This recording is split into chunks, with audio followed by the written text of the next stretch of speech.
The Forbidden Buzzards by Saki. Is matchmaking at all in your line? Hugo Peterby asked the question with a certain amount of personal interest. I don't specialise in it, said Clovis. It's all right while you're doing it, but the after effects are sometimes so disconcerting. The mute, reproachful looks of the people you've aided and abetted in matrimonial experiments. It's as bad as selling a man a horse with half a dozen latent vices and watching him discover them piecemeal in the course of the hunting season. I suppose you're thinking of the Coulterneb girl. She's certainly jolly, and quite all right as far as looks go, and I believe a certain amount of money adheres to her. What I don't see is how you will ever manage to propose to her. In all the time I've known her, I don't remember her having stopped talking for 3 consecutive minutes. You'll have to race her 6 times round the grass paddock for a bet, and then blurt your proposal out before she's got her wind back. The paddock is laid up for hay, but if you're really in love with her, you won't let a consideration of that sort stop you, especially as it's not your hay. I think I could manage the proposing part right enough, said Hugo, if I could count on being left alone with her for 4 or 5 hours. The trouble is that I'm not likely to get anything like that amount of grace. That fellow Lanner is showing signs of interesting himself in the same quarter. He's quite heartbreakingly rich, and is rather a swell in his way. In fact, our hostess is obviously a bit flattered at having him here. If she gets wind of the fact that he's inclined to be attracted by Betty Coulterneb, she'll think it a splendid match, and throw them into each other's arms all day long. And then where will my opportunities come in?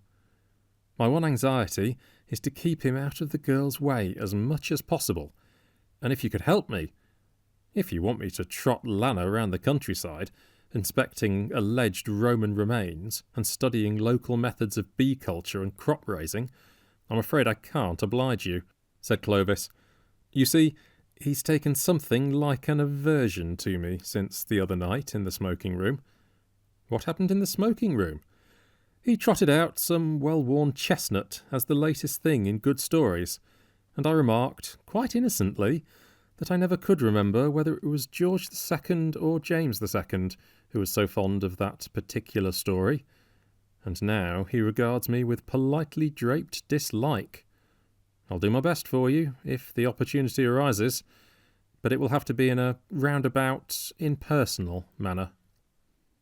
It's so nice having Mr. Lanner here, confided Mrs. Alston to Clovis the next afternoon.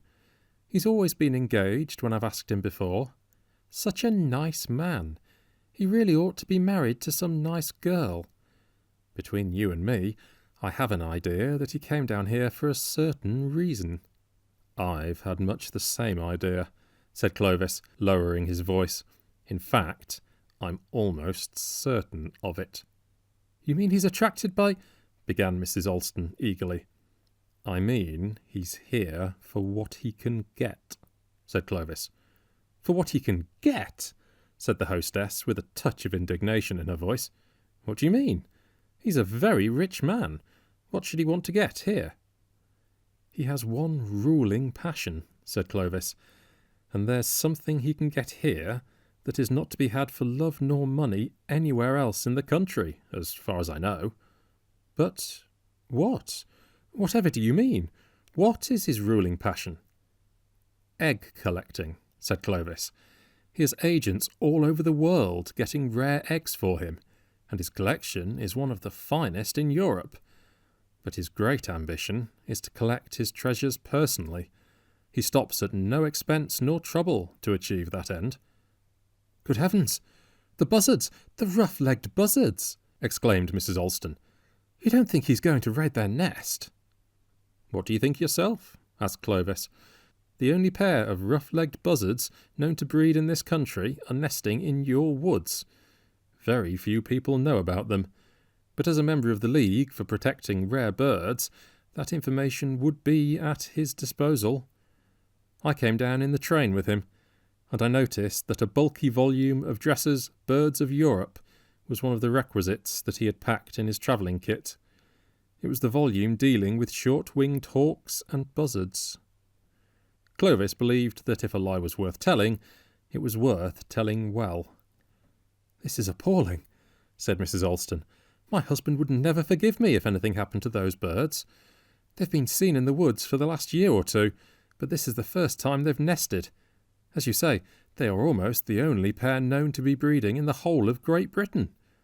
And now their nest is going to be harried by a guest staying under my roof. I must do something to stop it. Do you think if I appeal to him—" Clovis laughed. "There is a story going about, which I fancy is true in most of its details, of something that happened not long ago, somewhere on the coast of the Sea of Marmora, in which our friend had a hand. A Syrian nightjar, or some such bird, was known to be breeding in the olive gardens of a rich Armenian, who, for some reason or other, wouldn't allow Lana to go in and take the eggs, though he offered cash down for the permission. The Armenian was found beaten nearly to death a day or two later, and his fences levelled. It was assumed to be a case of Mussulman aggression, and noted as such in all the consular reports. But the eggs are in the Lana collection. No, I don't think you should appeal to his better feelings, if I were you." "I must do something," said Mrs. Alston tearfully. "My husband's parting words when he went off to Norway were an injunction to see that those birds were not disturbed, and he's asked about them every time he's written. Do suggest something." "I was going to suggest picketing," said Clovis. "Picketing? You mean setting guards around the birds?" "No, round Lana.